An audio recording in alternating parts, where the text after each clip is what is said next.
और उत्तर प्रदेश में 10 विधानसभा सीटों पर होने वाले उपचुनाव को लेकर लगातार जो बैठकें हो रही हैं, उसमें आज मुख्यमंत्री योगी आदित्यनाथ के निवास पर जो बैठक हुई उसमें यह तय किया गया कि किस तरह से 10 विधानसभा उपचुनाव जो होने जा रहे हैं, इन सीटों पर रणनीति क्या होगी। रणनीति में कैबिनेट मंत्रियों को भी शामिल किया गया है, उत्तर प्रदेश के साथ ही साथ संगठन पदाधिकारियों को भी शामिल किया गया है।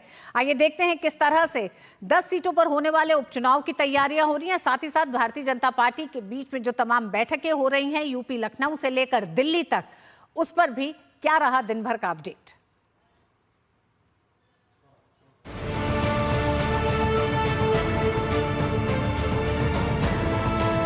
लोकसभा चुनाव के नतीजों के बाद उत्तर प्रदेश में राजनीतिक गतिविधियों और सरगर्मियों के साथ ही बैठकों का जो दौर शुरू हुआ है, उससे कई तरह की कयासबाजी, बयानबाजी और चकल्लस का दौर शुरू हो गया।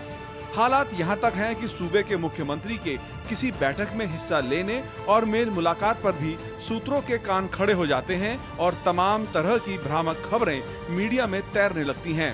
इसी तरह का काम बुधवार को राज्य के मुख्यमंत्री योगी आदित्यनाथ के साथ मंत्रियों की हुई बैठक को लेकर भी किया गया, जबकि सच्चाई यह है कि इसमें राज्य में 10 विधानसभा सीटों पर होने वाले उपचुनाव को लेकर चर्चा की गई।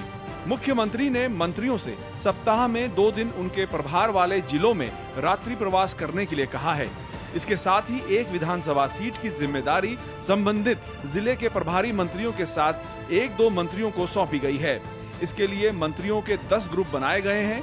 मुख्यमंत्री ने प्रभारी मंत्रियों से उनके प्रभार वाले जिलों पर विस्तार से चर्चा की और वहां का हाल जाना। मुख्यमंत्री ने मंत्रियों से सभी 10 ग्रुप को उपचुनाव के मद्देनजर जिले में ही रात्रि विश्राम के लिए कहा है। मुख्यमंत्री की तरफ से सभी प्रभारी मंत्रियों को यह भी निर्देश दिए गए हैं कि हर एक ग्रुप को कार्यकर्ताओं के साथ बात करनी है। सबसे ज्यादा फोकस बूथ को मजबूत करने पर होना चाहिए। भाई दोनों हाथ बाढ़ है और ये सभी की चर्चा होती है। भाई नीचे करो भाई, सरकार क्षेत्र का डेवलपमेंट है, आगामी 10 और 10 के 10 जितना है।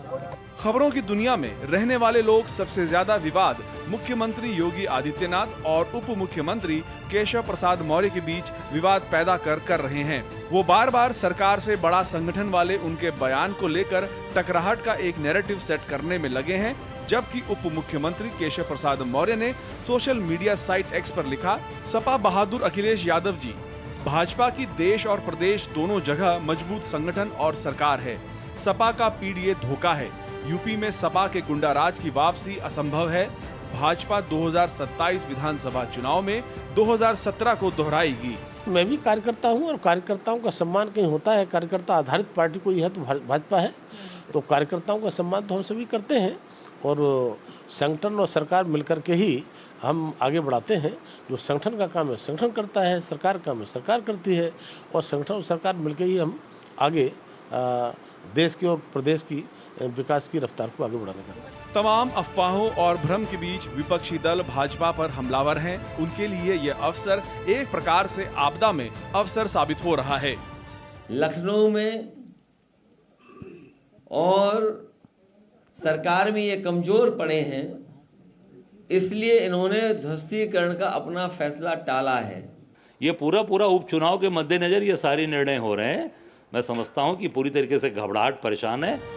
इस बीच राज्य के मुख्यमंत्री योगी आदित्यनाथ ने राज्यपाल आनंदीबेन पटेल से राजभवन में मुलाकात की है।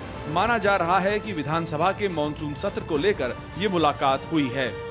ब्यूरो इनपुट के साथ लखनऊ से विकास सिंह की रिपोर्ट, डीडी न्यूज। और उत्तर प्रदेश की सियासत पर ही आज का हमारी चर्चा, हमारा विशेष है यूपी की राजनीति में उपचुनाव से पहले